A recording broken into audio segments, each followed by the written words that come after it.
Alors encore une fois, soyez les bienvenus, bienvenue ici à la Cité Royale, bienvenue chers invités. Nous sommes véritablement contents de vous avoir et je pense qu'un jeune ici, un jeune connecté a hâte vraiment d'avoir des clés pour être quelqu'un de compétent et pour briller dans sa génération. Amen. Amen. Alors sans plus tarder, on va rentrer dans le vif du sujet et nous avons une première question pour Nathanaël. Alors notre première question est, comment as-tu découvert ton talent ? Ok, bon, merci Lynn pour cette question. Alors, comment j'ai découvert mon talent? Donc moi, je vais vous faire une confidence, je ne me suis pas pressé à vouloir savoir quel était mon talent. J'ai été plutôt, la question que je me posais, c'était plutôt le pourquoi. Le pourquoi j'étais sur Terre, pourquoi j'avais ces aptitudes-là, pourquoi j'avais ce type de facilité-là. Donc je me suis plutôt concentré sur le pourquoi. Et je vous avoue que pendant un certain temps, j'étais en Espagne à ce moment-là, j'ai passé des moments en fait vraiment de soupir dans la présence de Dieu, où j'étais dans mon appartement tout seul, à crier à Dieu. Seigneur, tu m'as appelé à des bonnes œuvres. Ta parole déclare que tu nous as prédestinés avant la fondation du monde pour des bonnes œuvres. Mais quelles sont ces bonnes œuvres? Pourquoi tu m'as appelé? Pourquoi je suis sur terre? Quels sont ces talents que tu as mis en moi que je dois faire en sorte de révéler sur cette terre? Et ça a été vraiment ma première question. C'était le pourquoi, parce que je voulais pas faire quelque chose pour le faire. Je voulais vraiment le faire parce que je savais que Dieu m'avait préparé pour cela. Et en parallèle, en fait, ce que j'ai fait, c'est que c'est bien d'avoir le pourquoi, c'est bien d'avoir la révélation. Mais en plus de ça, j'ai travaillé. En fait, j'ai pris le temps de lire des livres, j'ai pris le temps de regarder des enseignements, j'ai pris le temps de me former, vraiment d'élargir l'espace de ma tente. Et c'est ce que je dis souvent à des personnes qui me demandent, voilà, j'aimerais entreprendre, j'aimerais faire des choses. C'est bien de rechercher sa voie, mais vous pouvez en fait augmenter le dépôt, avant même que ça arrive. Mettre des choses à l'intérieur de vous. Tout ce que vous apprenez à un moment donné, tôt ou tard, je peux l'utiliser. Donc moi, je me rappelais, j'habitais à Malaga à l'époque, hein, et je prenais l'avion de 6h du matin jusqu'à 8h30, donc j'avais 2h30 de vol. Tout le monde dormait dans l'avion, j'étais le seul à lire un livre.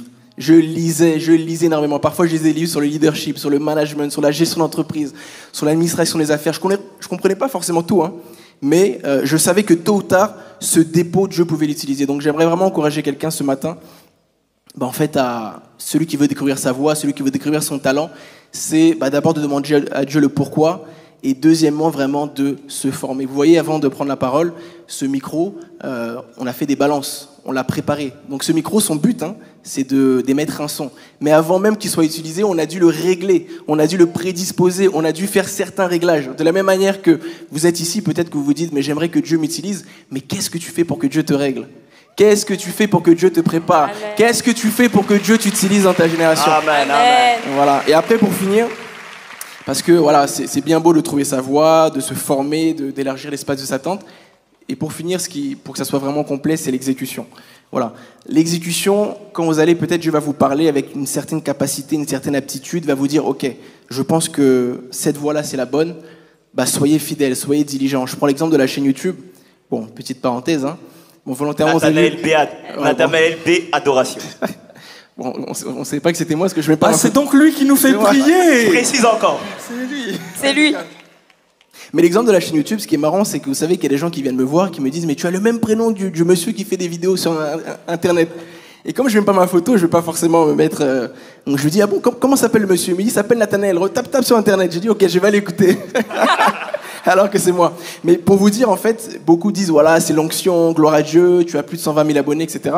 C'est très bien. Mais je vais être honnête avec vous, j'ai dû regarder des centaines et des centaines de vidéos YouTube sur comment augmenter son référencement, comment être plus présent, comment être visible, comment faire en sorte que la vidéo soit vue.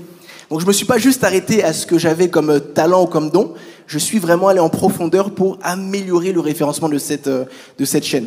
Et ce que je dis souvent, c'est que Dieu va jamais vous donner des chaises. Là, vous voyez, les chaises, ils sont là. Mais Dieu va vous donner des arbres, et c'est à vous de prendre les arbres et d'en faire des chaises. Amen. Amen. Amen, amen. Gloire à Dieu. Et ça, c'est pour ton domaine. Et je me tourne vers toi, B-Wait. En ce qui concerne la musique, est-ce qu'on peut trouver un parallèle? Oui, il y a toujours une approche exercice et tout ça, mais moi, je pense que je reprends une phrase que l'apôtre avait dit. Il a dit, si tu as l'onction sans le caractère, tu seras un monstre. Si tu as le savoir-faire sans le savoir-être, tu vas être un monstre. En fait, c'est ça, c'est quelqu'un qui a des super pouvoirs, mais qui n'a pas le caractère qui va avec ces pouvoirs-là.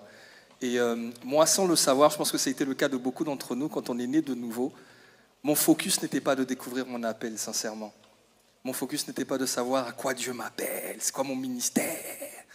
Mon focus, C'était c'est qui ce type qui m'a aimé moi, au point de me dire je t'aime au pire état de ma vie. C'est qui cette personne devant laquelle j'ai le droit d'être nul? Je veux le connaître. Fais-moi penser comme tu penses, fais-moi sentir ce que tu ressens, voir comme tu vois, je veux comprendre comme tu comprends, je veux te connaître, je veux te rencontrer. Et c'est dans cette soif-là qu'un jour, alors c'est peut-être tout bête ce que je vais dire, hein, mais un jour j'ai entendu parler d'une école biblique. J'ai dit une école biblique. Mais à la base, tu n'étais pas dans la musique? Alors moi j'étais dans la musique à la base, mais je vais faire le lien, tu vas voir le rapport. Okay. Avant je faisais du rap dans le monde, tu vois, mais j'ai entendu parler d'une école biblique, tu vas voir le lien.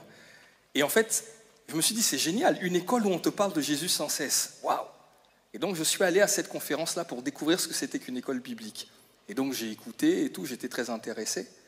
Et je me posais quand même une question, je faisais de la musique dans le monde, comment je fais maintenant dans le Seigneur? En plus, le rap, Christ, tu vois, c'est... Et là, à la fin de cette école biblique, il y a eu un concert, et puis il y avait un groupe qui chantait, et puis à un moment donné, soudainement, tu as un frère qui est monté sur la scène et qui a commencé « Oh non, non, non, le Seigneur, non, non, non !» Et pour moi, ça a été une révélation. C'était une révélation. Et mon point ici, c'est juste de dire que quand j'ai vu ça, j'étais tellement ému, tellement touché, j'ai compris que c'est ce que je pouvais faire, en tout cas c'était un des couloirs. Et je suis allé voir le frère à la fin, et figurez-vous que le frère était frustré, parce que son micro ne sonnait pas bien, il était fâché, il n'était pas content, il n'avait pas bien performé. Mais ce jour-là, il avait suscité Be Right. Amen. Tu vois? Amen, gloire à Dieu. Dans ses imperfections, il n'était pas satisfait de ce qu'il faisait, il n'était pas parfait, mais il était juste en train de faire ce que Dieu lui a demandé de faire. Et tu vois, aujourd'hui, je sais que ma vie, à ma petite mesure, a béni au moins une personne. Au moins une personne. Et comme il y a la fête au ciel pour au moins une personne, gloire à Dieu. Amen. Alléluia. Amen. Amen. Je vais rajouter un élément de réponse par rapport à cette question. Souvent, chacun d'entre nous avons une appétence pour quelque chose, un don, un talent. Mais on a toujours tendance à se dire... Il faut que j'aille chercher Dieu pour trouver ce dans quoi il m'appelle, alors que parfois, la réponse est dans ce simple talent que tu as. Parfois, on se dit, ce que j'ai n'est pas suffisant, ce que je sais faire aujourd'hui n'est pas suffisant, mais il y a tellement de témoignages de personnes qui, en servant dans l'église, avec les compétences qu'elles avaient, en servant le Seigneur avec ce que Dieu avait mis dans leurs mains, ont découvert la voie sur laquelle le Seigneur les appelait. Donc simplement rajouter quelque chose en disant, n'allez pas chercher trop loin, parfois c'est juste devant vous. C'est cette petite chose que Dieu vous a donnée, que vous devez développer, que vous devez travailler pour faire ressortir ce que Dieu veut de vous. Amen. Amen. Mais par exemple, tu vois, Esther, Nathanaël, lui, nous disait qu'il a dû s'enfermer dans sa chambre, crier à Dieu, chercher Dieu. Est-ce que tout jeune doit emprunter ce processus-là pour après pouvoir connaître? Ou, parce que par rapport à ce que lui nous disait, est-ce que toi, tu nous dis juste j'ai mon talent et je le découvre? Ou c'est différent en fonction des personnes, en fait? Parce que là, un jeune qui est là peut se dire, du coup, pour trouver mon talent, soit je dois chercher Dieu, prier, faire beaucoup de référencements sur YouTube, ou soit je dois regarder par rapport à ce que j'ai à moi, du coup, comment je fais. Je peux apporter un petit complément. Bon, je ne pense pas que ça soit la voie, je ne dis pas que c'est la voie parfaite à suivre, etc. Parce que ce que dit Esther est très vrai. Si je prends l'exemple de la chaîne YouTube, je n'étais pas le meilleur pianiste à ICC. Je ne le suis pas encore. Je ne le suis pas du tout même. Mais j'ai pris ce peu pour lancer quelque chose. Donc ce que je veux dire par là, c'est qu'il y a la recherche du pourquoi, mais ça c'est un moyen de le faire, mais ça peut être également à travers des mentors. Je prends un exemple, si vous êtes entouré de personnes, notamment dans le domaine de l'église, si vous servez, il y a des responsables autour de vous qui peuvent vous dire « J'ai vu que tu avais cette qualité-là, j'ai vu que tu avais cette aptitude-là ». Et ce mentor, en fait, ou cette personne qui est proche de vous, ou même un père, peut te donner un conseil ou une direction sur quelque chose que toi-même tu n'avais pas vu.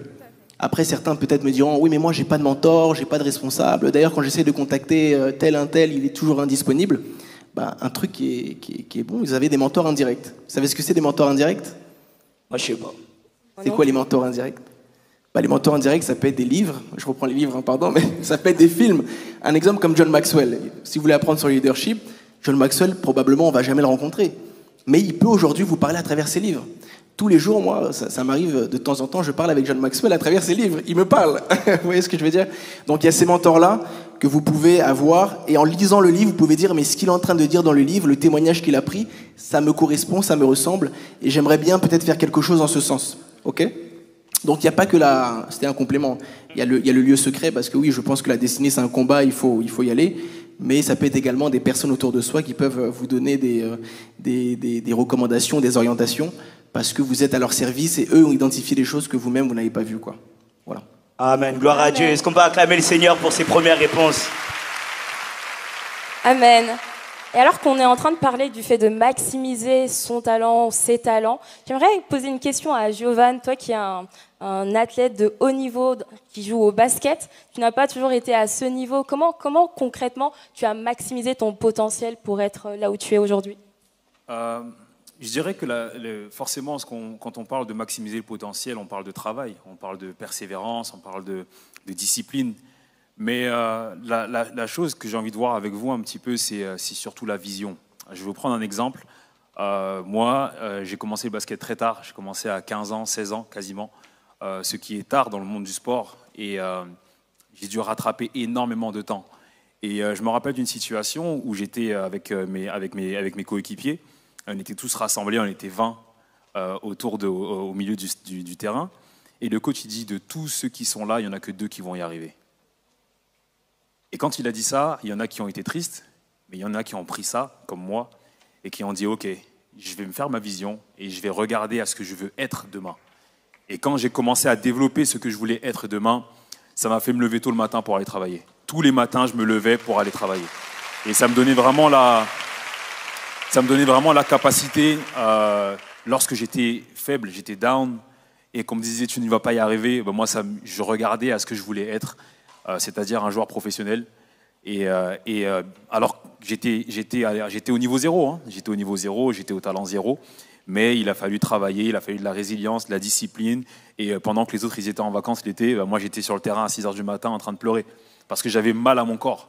Et il fallait que j'arrive justement à atteindre ce niveau, pas pour prouver aux gens, mais simplement pour me prouver à moi-même que je pouvais y arriver, et surtout pour rendre fier justement tout le travail que j'ai pu effectuer tout au long de ces années en fait. Donc je dirais que la vision justement nous amène à maximiser notre talent, à rentrer dans justement cette dimension du travail, de la résilience, de la discipline, parce que Dieu n'aime pas la paresse, Dieu aime le travail. Amen. Il faut dire amen. Faut dire amen. Dieu aime le travail. Dieu aime le travail, Dieu n'aime pas la paresse. Donc voilà, c'est vraiment la vision qui m'a fait lever le matin. Donc un conseil, vois-toi, ferme les yeux, regarde-toi et pense à ce que tu veux être demain. Quand tu vas penser à ce que tu veux être demain, tu vas avoir ça à l'intérieur de toi. Ça va donner la force justement de travailler et de planifier tout ce qu'il y a à faire pour justement devenir cette personne. Amen. Amen. Amen. Merci Giovanni. Moi, je voudrais rajouter quelque chose sur ce qu'il a dit, parce que je connais Dio et je sais qu'il est, au-delà de la performance sportive, il est un agent d'influence aussi dans ce milieu-là pour ses coéquipiers et pour toutes les personnes qui croisent. Et quand il parlait de la vision, tu as dit un truc que j'ai trouvé très intéressant. Tu as dit, je n'ai pas fait ça pour prouver que. Parce que parfois, nous, on veut répondre à l'appel, c'est pas pour les gens qu'on veut le faire. C'est juste parce qu'on a besoin de se sentir accompli, comme celui ou celle qu'on a vu sur les réseaux sociaux. Et le problème, il est là. C'est que si ton désir, c'est d'aller loin avec Dieu, mais que le but, ce n'est pas de rendre Dieu proche des autres, tu n'es pas dans la bonne vision. Est-ce que quand tu te regardes plus tard, est-ce que tu te dis, je veux que ma vie compte, je veux que ma vie donne envie aux gens de vivre une transformation, de revenir à Dieu? Ou est-ce que tu veux qu'on mette le focus sur toi? Est-ce que tu veux servir Dieu parce que tu veux qu'on dise, toi aussi tu as accompli ton ministère? Ou est-ce que tu es prêt à être comme Étienne, qui n'a pas de popularité, mais sans lequel il n'y aurait pas eu Saul de Tarse qui est devenu Paul? Tu vois? Et même s'il n'y a aucune caméra qui te voit, il y a un réseau social qui existe, qui ne sera jamais effacé. Facebook passera, Instagram passera, Snapchat passera, TokTok passera. Mais ce réseau social-là s'appelle LDS. Vous savez c'est lequel? Le livre de souvenirs. Amen. Ah, celui-là, il ne passera jamais. Amen. Et c'est sur cette base-là que le Seigneur va nous récompenser plus tard. Donc c'est vraiment de ça qu'il s'agit. Amen. Amen. Gloire à Dieu. Et on te posait la question, Jovan, par rapport à maximiser ses dons, ses talents. Et je me tourne vers toi, Esther, parce que j'avais entendu un jour à ton sujet que tu n'avais pas forcément pris de cours de chant. Je me trompe? C'est tout à fait vrai. Alors du coup, explique-nous un peu. Ok, alors j'ai commencé à chanter très tôt. J'ai baigné un peu dans un environnement musical parce que mes frères, mes sœurs chantent. Donc très tôt dans mon enfance, j'ai commencé à chanter, mais je ne me suis pas limitée à ce que je savais faire. D'accord. Je ne suis pas allée prendre des cours de chant, mais comme Nathanaël, j'ai regardé des centaines, des milliers de vidéos, je ne sais pas. J'ai quand même été beaucoup dans l'auto-étude, en fait. J'écoutais beaucoup de musique à l'époque, mais je ne les écoutais pas juste parce que ça me faisait plaisir de les écouter, mais parce qu'il y avait des choses que je voulais reproduire et des choses que je voulais atteindre. Parfois, j'entendais une vibe passer, je me dis « Ah, ça, il faut que j'y arrive ». Et je passais des nuits à refaire en boucle la même vibe jusqu'à ce que j'y arrive. Okay. Wow. Donc, c'est vrai que je n'ai pas pris de cours de chant, mais il y a quand même eu, et jusqu'à aujourd'hui, cette mentalité de je ne peux pas rester là où je suis, je ne peux pas me reposer sur le fait d'avoir un talent, parce qu'il faut que je le fructifie, il faut que j'augmente. Je ne suis pas la meilleure et je ne serai pas la meilleure, mais je dois donner le meilleur de moi pendant mon parcours sur la Terre. Amen. Amen. Et ça t'a emmené à maximiser ce don, ce talent que tu as aujourd'hui. Waouh. Gloire à Dieu. Amen. Merci beaucoup pour ces éléments de réponse vraiment qui, pour nous, je pense, sont des conseils importants pour un jeune peut-être qui se questionne, qui ne sait pas vraiment où il en est, qui a des doutes. Et Esther, j'aimerais vraiment continuer à te poser une question sur cette voie-là. Tu as développé ton talent, ta voix, mais est-ce qu'il y a des moments où tu n'as pas peut-être eu des doutes? Est-ce que tu as toujours été sûre de toi, sûre de ce talent-là? Pas du tout. Ah, dis-nous en plus. Alors, je pense que tout chemin que nous empruntons sur la volonté de Dieu n'est pas facile et qu'en fonction de notre appel, nous avons des combats différents les uns des autres. Moi, je veux parler de deux choses. Je vais premièrement parler de lutte interne. Vous savez, lorsque on se rend compte dans la vie qu'on n'est pas...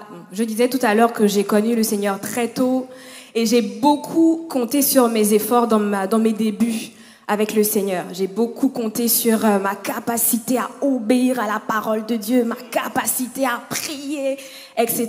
Et un jour, je me suis rendu compte qu'en fait, j'ai beau connaître la parole de Dieu comme je le pense, mais je peux faire des erreurs. J'ai des faiblesses, j'ai des manquements. Et ce sont des choses qui, pour moi, ont commencé à créer des luttes à l'intérieur, à me dire que je ne suis pas digne, je ne le suis pas en réalité. Mais j'ai commencé à lutter en moi en me disant je ne suis pas à la hauteur, j'ai trop de faiblesses, j'ai trop de manquements, au niveau de ma voix, je suis trop ceci, je suis trop cela. Et à un moment donné, j'ai simplement voulu me cacher. J'ai voulu oublier, mettre de côté, occulter complètement cette conscience de l'appel de Dieu et me dire c'est pas grave, je vais rester dans mon coin, dans ma zone de confort, etc. Et sur mon parcours, à un moment donné, bien sûr, le Seigneur m'a repris. Le Seigneur m'a repris en me disant que c'est pas là que je t'attends. Je ne t'ai pas choisi parce que tu es qualifié, mais je t'ai qualifié. Je t'ai choisi et je t'ai qualifié. Et ce ne sont pas sur tes efforts que tu dois compter, mais c'est sur moi que tu dois compter. Et c'est comme ça que j'ai pu traverser cette période de doute, cette période d'introspection où je ne voulais pas y aller. Et je disais que je parlais de deux choses. La deuxième chose, ce sont les personnes autour de moi. J'ai une super famille par la grâce de Dieu, de super parents spirituels par la grâce de Dieu. Et j'ai toujours été portée par ma famille. Mais il y a quand même eu des personnes dans mon parcours qui, lorsque je disais « je vais être artiste chrétienne », m'ont ri au nez. Il y a quand même des personnes qui me regardaient en mode « tu penses que tu vas aller où ?» Et ça aussi, c'est un combat qu'on peut rencontrer. On peut être sûr de soi et se dire « je vais y arriver par la grâce de Dieu, de toute façon, je ne compte pas sur mes forces », mais il y a les personnes autour de nous. Ça peut être des personnes qu'on aime, ça peut aussi être des personnes dont on ne se soucie pas forcément, mais on ne peut pas se dire que ça ne joue pas du tout. C'est un combat qu'on mène en interne, du coup, contre soi-même, contre ses manquements, ses faiblesses, et c'est également un combat qu'on mène avec tout ce qui vient de l'extérieur. Amen. Gloire à Dieu. Richard, Vas-y, Giovanni. je peux rajouter quelque chose. Est-ce qu'on peut se dire la vérité? Non, non, Oui. est-ce qu'on peut se dire la vérité? On est là pour ça. Parce qu'ils ont posé une question sur le doute et je pense les moments difficiles qu'une personne peut vivre. Il y a deux choses, donc on a parlé des doutes et des moments difficiles. Là où je veux vraiment, je suis totalement d'accord avec Esther, c'est que déjà les doutes, la famille, hein, on est ensemble. La plupart du temps, quand on doute, c'est parce qu'on n'a pas confiance en Dieu. C'est parce qu'on n'a pas la connaissance de qui est notre Dieu. Amen. Regardez cet édifice-là. Vous pensez que l'apôtre, il n'a pas eu des moments où des voix lui ont dit ça va pas se faire? Mais est-ce que vous l'entendez? Est-ce que vous l'avez déjà entendu dire j'ai peur et ça va pas se passer? Non, c'est parce qu'il connaît celui vraiment qui est sa fondation, sa vie. Amen. Donc le doute, ça fait partie des choses qui nous empêchent vraiment de connaître Dieu. Maintenant, les choses difficiles, la famille, si on veut parler de la vérité, c'est que tout le monde va passer par des choses difficiles. Tout le monde doit passer par des événements qui sont très difficiles. Amen. Mais ça dépend de toi, ça dépend de la manière dont tu connais Dieu, entre guillemets, de l'intimité que tu as avec Dieu. Mais moi, on en a parlé un petit peu avec mon frère Yann tout à l'heure, il y a une facette de Dieu que souvent, nous, la jeunesse, on n'a pas envie de connaître. C'est la facette du Dieu de processus. Qui est d'accord avec le Dieu de processus? Non, soyez vrais. On parle du Dieu de l'accélération. Qui aime le Dieu de l'accélération? Amen. Voilà, j'ai entendu des amen là-bas, là. J'ai entendu des amen. Mais le Dieu de l'accélération, c'est aussi le Dieu du processus. Amen. Amen. Et dans le processus, il y a des souffrances. Il y a le processus, il y a le mépris des personnes. Et dans le processus, il y a des douleurs. Dans le processus, ça ne sera pas comme tu le veux parfois. Amen. Et en fait, c'est ce Dieu-là qu'il faut rencontrer. Jeunesse, jeune prodige, il faut qu'on rencontre le Dieu de processus. Amen. Et souvent, on veut prendre l'exemple du Seigneur Jésus. Et on peut dire, oui, il y a une pensée qui peut dire, oui, mais en 3 ans, le Seigneur Jésus a manifesté de l'accélération. Oui, d'accord. Mais il a manifesté le processus en 30 ans. Amen. Il a commencé par 30 ans avant de manifester l'accélération. Et j'en parlais avec mon frère, on essayait de méditer un peu sur le fait que Jésus s'est dépouillé de sa propre gloire pour descendre sur la terre.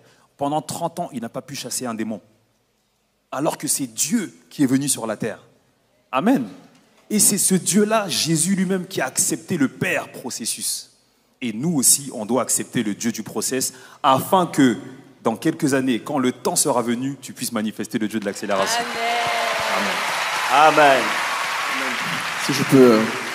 En tout cas, amen, amen. Si je peux apporter un complément, et l'apôtre Ivan Cassano lui dit souvent, il ne faut pas confondre l'enterrement et la plantation. L'enterrement est quoi? Et la plantation. Bon, explique-nous. L'enterrement, c'est tu es mort, enfin tu n'es plus là, mais la plantation, c'est que Dieu t'a planté pour te faire croître avec lui. Okay. Et je pense que dans ce que Giovanni disait, c'est important, et surtout, à mon avis, le but de ce pourquoi on passe par un processus, c'est que la finalité, c'est que tu puisses pas dire que c'est par ma force, c'est par mon intelligence, c'est par mes aptitudes, mais c'est par son esprit. Amen. Voilà. Donc, en effet, oui, il y a un processus à respecter, et c'est vrai que souvent, beaucoup on entend des jeunes ou des collègues, ils vont te dire, voilà, moi je veux être comme Mark Zuckerberg, je veux être... Mais si vous lisez un peu les biographies de ces gens-là, il faut savoir que par exemple, un Mark Zuckerberg, avant de faire son premier financement à la banque, un de ses meilleurs amis le raconte, on a dû le traîner en lui disant, mais vas-y, rentre dans cette banque pour obtenir son premier financement pour Facebook.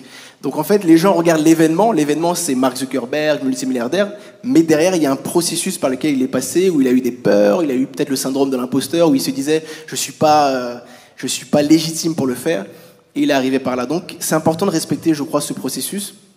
Moi, je prends mon exemple personnel, je suis aujourd'hui à Kinshasa, en RDC, on est sur des projets, par la grâce de Dieu, très importants. Très, très important. Mais avant d'arriver et de mettre en place ces projets-là, on est passé par des processus. Moi, j'arrive, je suis Mundele, hein. Voilà. Traduction. Blanc, entre guillemets. Donc, après, on est face également à des hommes politiques, on est face à des pressions, à des influences, etc. Mais ce processus-là nous a permis, en fait, à chaque fois de se réinventer, de compter absolument, et à chaque fois sur la grâce de Dieu. Et au final, en fait, quand on va réussir, et on va réussir par la grâce de Dieu, on se dira que c'est vraiment, mais vraiment pas par notre force, parce que on l'a vu, on a essayé par nous-mêmes, on a tenté des choses, mais que ça sera vraiment par la grâce de Dieu, là, sa seule et unique grâce, quoi. Voilà. Et surtout, vous avez une histoire à raconter. Ah oui, vous avez une histoire à raconter. C'est cette histoire-là, passée par des vicissitudes, qui va faire en sorte que les gens disent « ton Dieu sera mon Dieu ». Donc le processus nous amène après au témoignage et au fait d'être un témoin.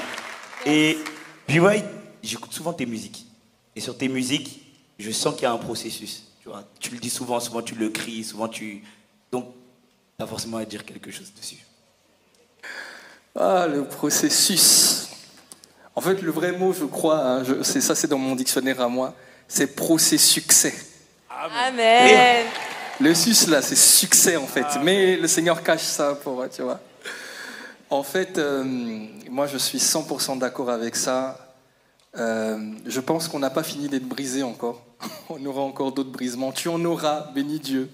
Amen. Mais tu vois, toutes les douleurs que tu ressens dans le Seigneur ne sont pas des douleurs d'enterrement, mais des douleurs d'enfantement. Amen. Tu es en train d'enfanter quelque chose. Alors cette phrase-là, elle passe bien, ça fait bien. On pourrait même mettre ça dans une chanson, hein, ça passe bien. Mais il y a une vraie réalité derrière, les amis. Parce que tu vois, bon, je continue d'apprendre, hein, je suis jeune papa. Mes enfants ont 9 ans et 5 ans. Mais je me suis rendu compte d'une chose.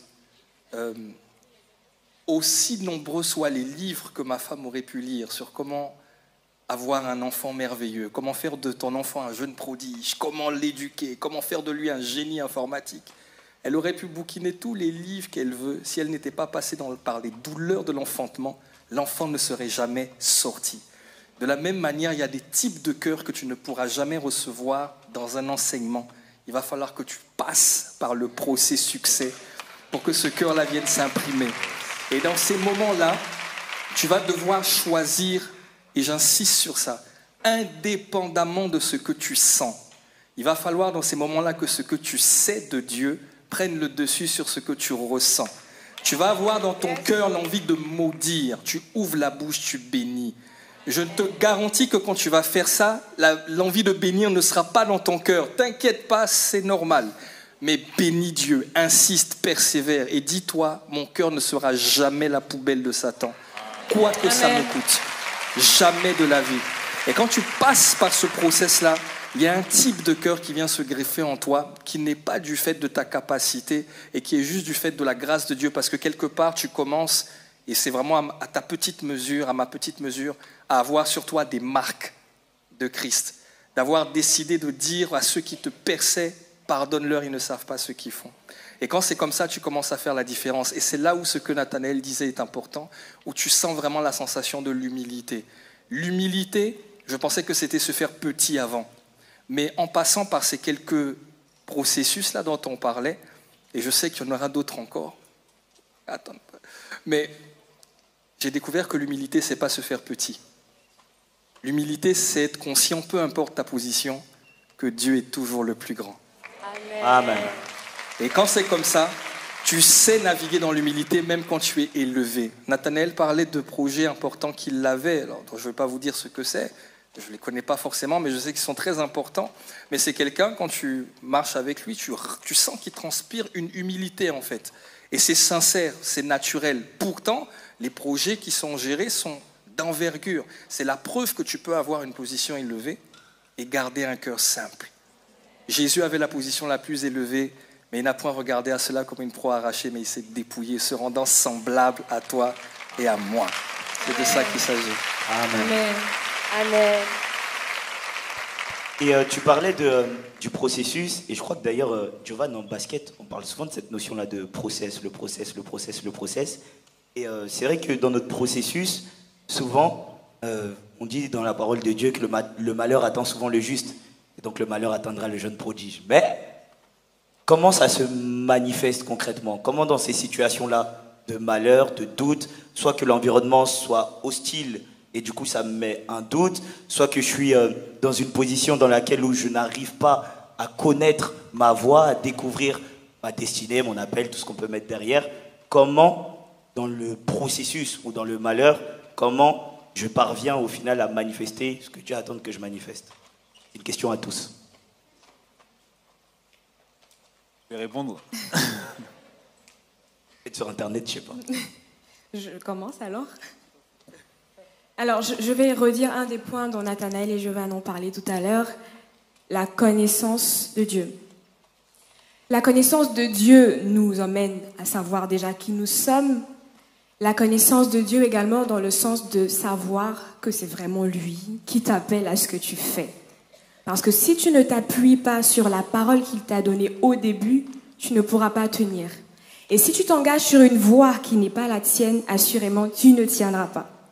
Donc, premier élément de réponse que je peux apporter rapidement, c'est vraiment être sûr de la voie que Dieu veut que tu prennes et t'attacher à cette parole-là, t'appuyer sur ce qu'il t'a dit dès le départ.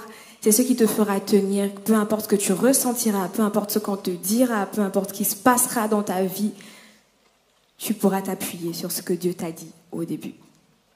Amen.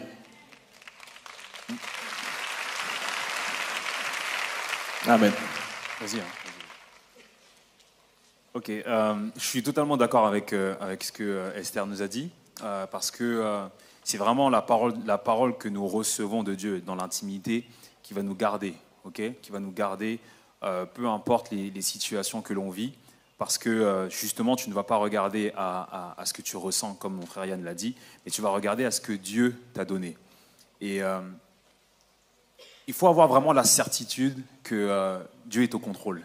Peu importe les adversités, Dieu règne au-dessus de toutes choses. C'est ça qu'il faut se dire. Dieu règne au-dessus de toutes choses.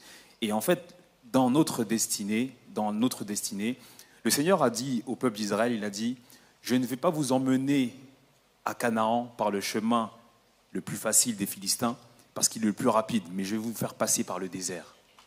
Dieu doit nous faire passer par des déserts, la famille. Et il faut qu'on accepte ça au-dedans de nous, parce que Dieu avait donné une parole au peuple d'Israël. Il leur a dit, vous allez aller à Canaan. Mais dans ce GPS divin que Dieu a donné avec la destination de Canaan, il y a des petites routes qu'il va prendre. Et ces petites routes-là sont simplement faites pour parler à notre cœur, pour nous faire rentrer dans une intimité et pour le connaître. Amen. Et c'est vraiment ça qu'il faut comprendre. Et il a dit, je crois que c'est dans le livre de Deutéronome, il a dit une chose, il a dit, je vous ai fait passer, je vous ai humilié afin que vous sachiez que l'homme ne vivra pas seulement de pain, mais de toute parole, comme ce que Esther nous a dit, toute parole qui sort de la bouche de Dieu. Alors ce que je vais rajouter vraiment dans ce que Esther a dit, c'est vraiment aller dans l'intimité, quoi. Et entendez ce que Dieu a dit sur votre destinée. Et peu importe ce qui va arriver, les adversités, vous saurez que non, mon Rédempteur est vivant et je sais qu'il se lèvera du dernier, peu importe ce qui va se passer. Amen. Amen. Amen. Est-ce que Nathanaël ou Birat, vous voulez ajouter quelque chose? Moi, je voulais compléter un petit peu ce qui était dit, amener un autre aspect, c'est que je crois que Dieu ne se trompe pas. Tu vois, j'aime souvent partager avec mes frères, je leur dis, tu te rappelles comment on a galéré quand on voulait trouver un boulot, un taf? Tu devais présenter ton CV. Des fois, à l'époque, on n'était pas né de nouveau, on rajoutait, je parle le russe, je parle... Tout ça pour qu'on se fasse recruter. Et donc, la personne regardait ton CV et elle le scannait du début à la fin et elle disait, bon, quelque part, elle disait, tu es digne de rentrer dans mon entreprise. Alors que Dieu, avant qu'on ne soit capable de quoi que ce soit, il nous avait déjà choisis, il nous avait déjà établis. Et puis, il dit, il connaît la fin d'une chose avant son commencement. Donc, pour compléter un peu tout ce qui est dit, je pense sincèrement que lorsque des épreuves se présentent devant nous comme ça, en fait, je suis certain que Dieu ne veut pas voir si on sera fidèle. En fait, lui, il sait déjà la fin. C'est plutôt pour que nous, on se rende compte que la fidélité est en nous. Je le crois sincèrement. Parce qu'il connaît la fin avant son commencement. Et il y a un verset biblique qui l'appuie. Alors, je n'ai pas la référence, je vous parle vraiment de manière spontanée, mais ce verset dit « Dieu, avec la tentation, a prévu le moyen d'en sortir et il ne vous tentera pas au-delà de vos forces. » Donc, en fait, à chaque épreuve que tu passes dans laquelle tu décides d'obéir à Dieu, Dieu peut greffer l'information qui est dans ton esprit, dans ton âme, en te disant, voilà, cap de fidélité validé. Et toi, maintenant, tu découvres que cette capacité est en toi et en fait, il te prépare maintenant pour ce à quoi il t'appelle plus tard. Donc, moi, j'ai toujours cette perspective-là quand il y a une épreuve qui arrive. Ça, c'est ce que je dis maintenant par rapport à ce que je vis maintenant. Je dis à chaque fois quand je commence à prier, je dis, je sais que tu ne te trompes pas. Je ne comprends pas tout. Mais si tu me dis, marche sur les eaux, je vais faire le pas. Je ne sais pas tout. Et j'ai l'assurance d'une chose, c'est que tu es aussi le bon berger. Ta houlette et ton bâton sont là.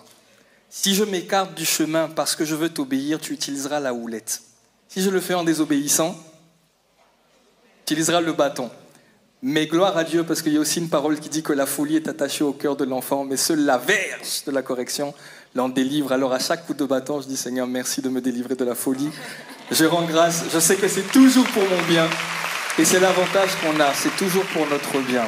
Est-ce qu'on se rend compte que je m'arrêtais sur ça, mais c'est une parole qui, moi, me challenge vraiment. Quand Dieu dit à Abraham de quitter sa patrie, il lui dit « Va dans le pays que je te montrerai ». Vous avez vu la phrase ? « Va dans le pays que je te montrerai ». Moi, j'aurais dit « Montre-moi où je dois aller ». Il dit « Va ». En fait, fais le mouvement. Mets-toi en mouvement. Et sa houlette et son bâton seront là pour te guider. Amen. Amen. Nathanaël, peut-être tu as un mot aussi à dire par rapport à ça. Rapidement, parce que je vois qu'on tend vers la fin, mais c'était juste de manière pratico-pratique. C'est vrai qu'on a partagé différents aspects spirituels, et c'est très bien, hein. La persévérance, la conviction, le fait d'être fidèle. Mais j'aimerais parler à nous qui sommes jeunes, hein. Il y a une réalité qui est de plus en plus présente, c'est les associations, voilà, les fréquentations. Quelqu'un dit qu'on est la moyenne des 5 personnes qui nous entourent le plus. Parfois, vous avez peut-être reçu une vision, peut-être que vous avez peut-être reçu une direction, mais souvent c'est l'entourage qui est autour de vous qui n'est pas adapté à la vision à laquelle Dieu vous appelle. Vous comprenez ? Moi, j'ai toujours eu ce cœur d'entreprendre, de faire des choses, voilà, mettre en place des choses.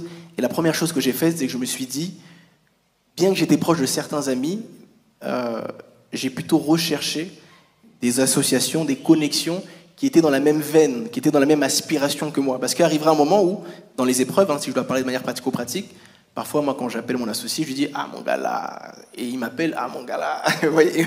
Et on discute, il me donne une solution, je lui donne une clé, etc. Donc, c'est important également, et là, je parle de manière très pratico-pratique, parfois, l'épreuve, elle est là, oui, mais le fait d'avoir un entourage, en fait, qui porte avec vous cette épreuve-là, ça peut franchement vous aider. Je vous assure. Donc, parfois, au lieu d'aller trop loin, regardez juste autour de vous. Vous avez reçu la conviction qu'il faut aller là-bas. Vous savez que vous devez arriver à cette destination-là, vous passez par différentes épreuves, mais qui sont les personnes qui vous entourent ? Parce que si vous êtes avec des personnes qui ne vous comprennent pas, qui n'ont pas la même sensibilité, qui vont vous dire « mais ton projet, ça fait des années que tu nous en parles, passe à autre chose ». Alors que si vous êtes entouré de personnes qui sont également sur la création d'entreprises, qui sont également sur des initiatives personnelles, ça sera différent parce que vous partagez le même battement de cœur. Donc au-delà du spirituel qui est très bien, je donne ce conseil qui est très important, surtout pour nous, entre guillemets, qui sommes jeunes. C'est très très important de bien choisir ses fréquentations, parce que la Bible dit, hein, les mauvaises compagnies corrompent les bonnes mœurs, de bien choisir les personnes qui vous accompagnent et de vous associer à des personnes qui vont dans la même direction que vous. Je ne dis pas de s'éloigner complètement, de rejeter les autres, non. Je dis juste de s'associer, entre guillemets, de manière stratégique en disant, je suis concentré, j'ai cette direction à atteindre, j'ai ce but à atteindre. Qui sont les personnes qui ont ce bâton de cœur-là également, avec lesquelles je voudrais également partager, m'associer et avancer. Amen. Yes, nous pouvons acclamer le Seigneur. Est-ce que tu es béni en ce moment par les paroles qui sont dites au travers de ce talk? Alors acclame bien Jésus. Yes. Connecté également sur Internet, je crois que tu reçois ce que tu dois recevoir. Et Nathanaël, tu es allé dans les conseils, et c'est vrai qu'on arrive bientôt à la fin de ce talk, mais une question pour vous tous. Comme ça, on va pouvoir, nous aussi jeunes, vous êtes jeunes, hein. Voilà, je ne vais pas révéler vos âges, vous êtes jeunes. Mais on va pouvoir encore plus s'identifier à ce que vous dites. Quel conseil donneriez-vous au vous-même, au vous, d'il y a 10 ans, aujourd'hui? Quel conseil? Donc là, on est en 2023, donc remontez en 2013. Ok. Je dirais d'être à l'écoute de l'esprit parce que il y a des erreurs que j'ai pu personnellement dans ma vie, dans ma carrière. J'ai commis des erreurs qui m'ont coûté pas mal d'années. Et notamment la désobéissance alors que j'ai entendu une certaine instruction. Et cette désobéissance-là m'a coûté 3 années. 3 années de souffrance inutile parce que j'avais entendu un son et j'ai obéi à un autre son. Donc ce que je pourrais dire à moi-même d'il y a 10 ans, c'est fais attention à ne pas obéir à ce que tu vois ou par les circonstances, mais obéir à ce que Dieu t'a dit, parce que ça va t'éviter de passer des années de souffrance. Amen. Merci Giovanni. Nathanaël, c'est à toi. C'est à toi. C'est à moi. Oui. Ok. Bon, ce qu'a dit Giovanni est très, très intéressant, notamment au niveau des erreurs. Mais moi, mon conseil, il est, il est un peu spécial, mais Dis-nous. je dirais, alors, je vais pas le dire comme ça, j'allais dire de faire plus d'erreurs.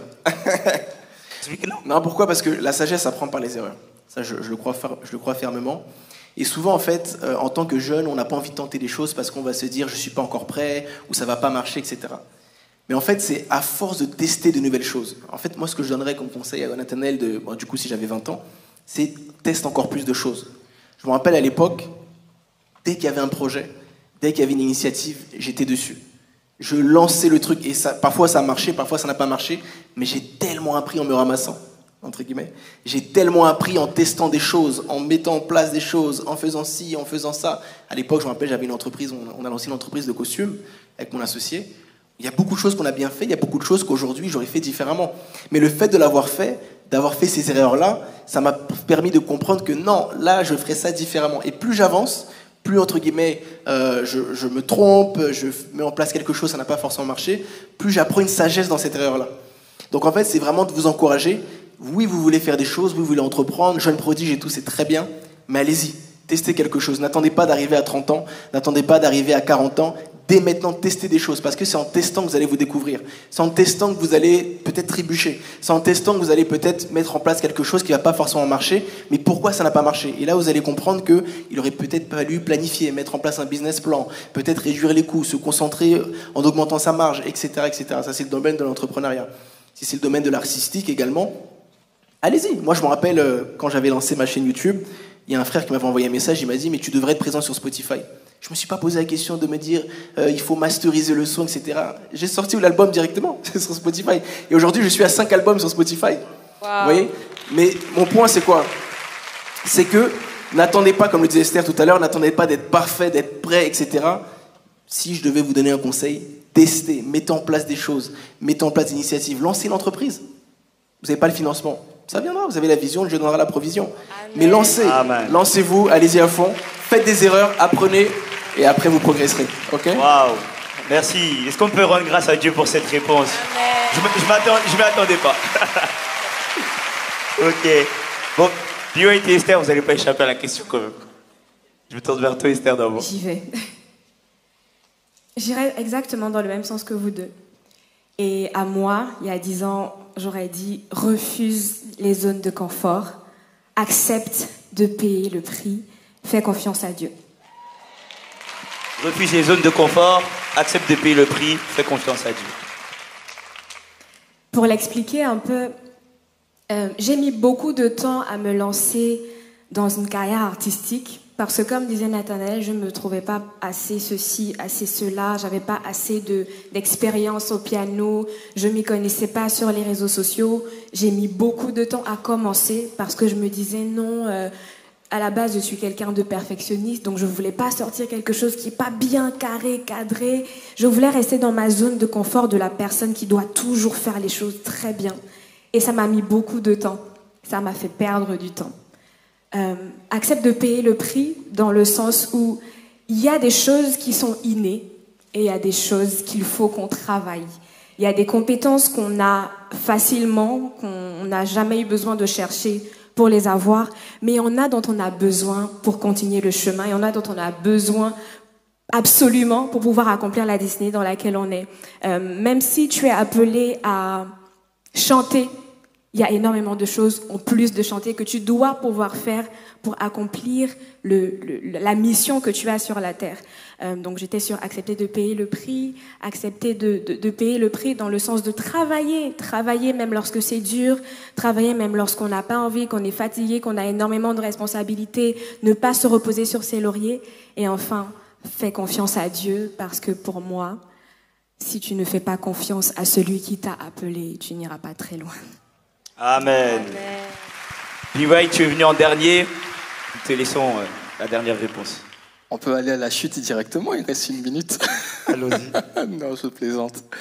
Moi, je me dirais 2 choses. La première chose, ce serait cultive et garde le cœur que tu as reçu quand tu es né de nouveau. Amen. Oui.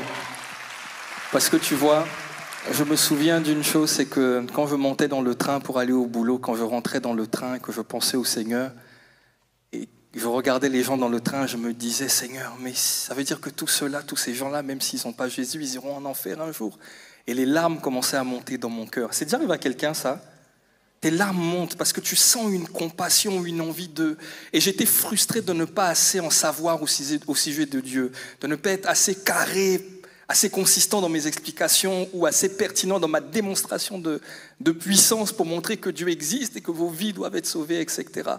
Et ce cœur-là, c'est de le garder, de le cultiver, c'est-à-dire de le développer, de l'entretenir, de l'augmenter, de l'optimiser et de le garder de toutes les fausses pensées, tous les déchets du diable, ou alors toutes les personnes qui ont de longues années dans le Seigneur, mais qui vont vous dire « Ah, toi, tu verras, en quelque temps, ça va se calmer ton zèle. » Non, il faut que le feu demeure, mais qu'il soit transporté par la sagesse. Okay? Parce que des fois, il y a un zèle excessif. Mais il est possible d'avoir un zèle porté par la sagesse. Et puis la deuxième chose, c'est ce que je me dis toujours aujourd'hui, et là, tu ne vas pas m'aimer, mais enfant. Je plaisante. C'est aie quelqu'un à qui tu rencontres. Sois soumis. Oh, je sais que tu n'aimes pas ça, mais c'est pas grave. C'est pas grave. Amen. Le but n'est pas d'être populaire, le but est de t'emmener à être prodigieux. Amen. Et tu vois, quand tu as quelqu'un à qui tu rencontres, ça te permet de pouvoir être qualifié pour que Dieu te parle. Si tu n'es pas capable d'obéir à ton frère que tu vois, ne t'imagine même pas que tu seras capable d'obéir à Dieu que tu ne vois pas. Je te le garantis. Matthieu chapitre 3, Jésus vient devant Jean-Baptiste. Je paraphrase, version jeune. Jean-Baptiste dit « Ah, grand, mais c'est toi qui es mon grand. Mais normalement, c'est toi qui dois me baptiser. » Jésus dit « Je sais, mais faisons ce qui est juste. » Alors Jésus va se soumettre à Jean-Baptiste. On est au chapitre 3. Chapitre 4, Jésus va dans le désert et il est seul à seul et Satan le tente à 3 reprises. Et Jésus est capable d'obéir à Dieu qu'il ne voit pas parce qu'il s'est soumis à Jean-Baptiste qui l'a vu. Amen. Quand tu te soumets à une autorité, Dieu t'apprend à ne pas faire ta volonté, mais à faire la volonté de quelqu'un d'autre. Il t'exerce à faire ce que parfois tu n'as pas envie de faire. Parce que demain, quand Dieu va te demander de faire certaines choses, il y en a que tu vas aimer, mais il y en a que tu ne voudras pas faire. Mais il t'aura déjà exercé, et parce que tu as su le faire avec ton frère que tu voyais, tu seras capable de le faire quand tu ne verras pas Dieu et que Dieu te parlera. Ça, ce que je vous dis là pour preuve palpable, c'est 633, le Brave Album. C'est comme ça que j'ai réussi à le réaliser par sa grâce, parce que je me suis exercé à être soumis à tous les pères, à tous les responsables que j'ai eus devant moi. Et du coup, lorsque le Seigneur me disait « Chante une chanson comme Jésus revient bientôt », je n'ai pas dit au Seigneur « Ah, mais Seigneur, en ce moment, c'est la drill. » Ah ouais, là, je vais être démodé, là. Jésus revient bientôt, ça va casser l'ambiance. Mais comme j'ai été exercé à ça, je me suis efforcé de le faire et je bénis Dieu parce que les résultats sont au-delà de mes attentes. Yes. Amen. Amen. Waouh! Est-ce que vous avez été vraiment bénis, édifiés par ces échanges? Si c'est le cas, rends grâce à Dieu par des acclamations pour Jésus. Merci à tous.